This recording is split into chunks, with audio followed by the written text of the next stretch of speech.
नमस्कार दोस्तों, मैं डॉक्टर अनुपमा फलसफा मंच के माध्यम से आप सभी का बहुत बहुत स्वागत करती हूँ, अभिनंदन करती हूँ। प्रस्तुत हूँ कवि रैदास के पद की व्याख्या लेकर। जी हाँ दोस्तों, रैदास के पद की व्याख्या की प्रस्तुति लेकर आपके समक्ष प्रस्तुत हूँ। उम्मीद है आप सभी इस व्याख्या से आनंदित होंगे, समझेंगे और बहुत ही सरलता के साथ ग्रहण करेंगे। बहुत ही प्रसिद्ध पंक्तियां हैं रैदास जी की। प्रभु जी तुम चंदन हम पानी।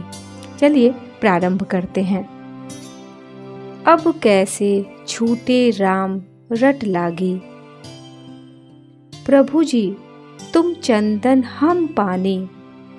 जाकी अंग अंग बास समानी, प्रभु जी तुम घन बन हम मोरा। प्रभु जी तुम घन बन हम मोरा, जैसे चितवत चंद चकोरा। प्रभु जी तुम दीपक हम बाती, जाकी ज्योति बरे दिन राती। प्रभु जी तुम मोती हम धागा, प्रभु जी तुम मोती हम धागा, जैसे सोनहि मिलत सुहागा। प्रभु जी तुम स्वामी हम दासा, ऐसी भक्ति करे रैदासा। प्रभु जी तुम स्वामी हम दासा, ऐसी भक्ति करे रैदासा। प्रस्तुत पंक्तियों में कवि रैदास दास्य भक्ति की महिमा को बताते हैं, स्वीकार करते हुए भगवान और भक्त के संबंध के बारे में बताते हैं।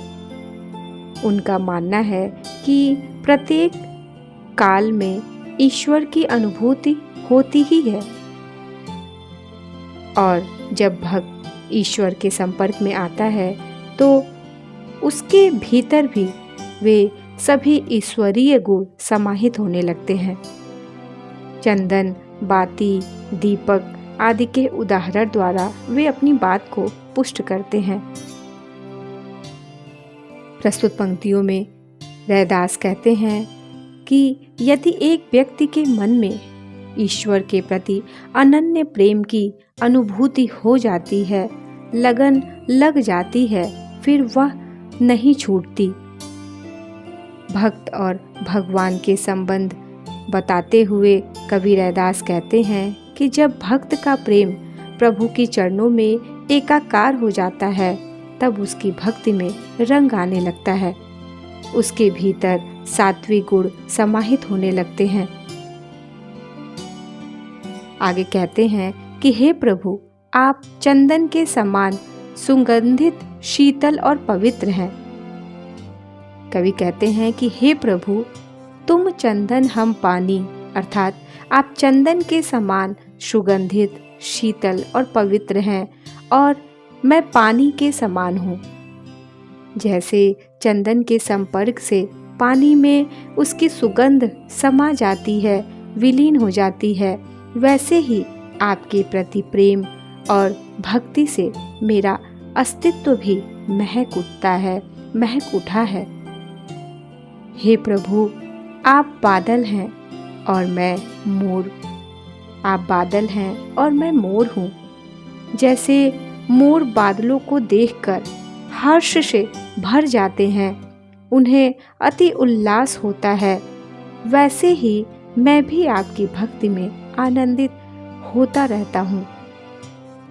पुनः कवि कहते हैं, जैसे चकोर पक्षी चंद्रमा को एक टकटकी लगाकर देखता रहता है और उसी पर मोहित होता रहता है, वैसे ही मैं भी आपकी भक्ति में खो जाता हूँ, आनंदित रहता हूँ। मेरा मन भी आपकी भक्ति में पूरी तरह लीन हो गया है। पुनः रैदास प्रभु से याचना करते हुए कहते हैं कि प्रभु जी आप दीपक हैं और मैं उस दीपक की बाती। जिस प्रकार दीपक की बाती जलकर प्रकाश फैलाती है, ठीक उसी प्रकार आपकी कृपा से मेरा जीवन भी आपके प्रेम, आपकी भक्ति के प्रकाश में आलोकित होता रहता है, प्रकाशित होकर मुझे आनंदित करता रहता है। हे प्रभु, आप तो मोती हैं और मैं हूँ धागा। आप मोती, मैं धागा। जैसे धागे के बिना मोती की माला नहीं गूंथी जा सकती, वैसे ही मैं आपके प्रेम के बिना अधूरा हूँ। जब मैं आपके साथ होता हूँ तो मेरा जीवन भी सुंदर, अलौकिक और पूर्ण हो जाता है। जैसे सुहागे के संपर्क से सोना खरा हो जाता है, उसी तरह भक्त भी आपके सामीप्य में शुद्ध, पवित्र हो जाता है। अंत में रैदास कहते हैं, हे प्रभु, आप स्वामी हैं, आप सर्वश्रेष्ठ हैं, आप मेरे मालिक हैं, आप मेरे सब कुछ हैं और मैं आपका दास हूँ, आपका सेवक हूँ। जैसे एक सच्चा सेवक अपने स्वामी की सेवा में निरंतर लगा रहता है, वैसे ही मैं भी आपकी भक्ति में लीन रहना चाहता हूँ। आशय यह कि भक्त और भगवान का संबंध अटूट होता है।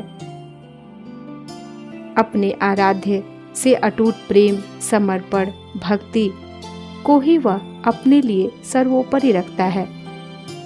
चंदन, पानी, दिया, बाती, मोती, धागा, बादल, मोर आदि इन सभी उपमानों के माध्यम से रैदास प्रभु के प्रति अपने अटूट संबंध को दर्शाते हैं।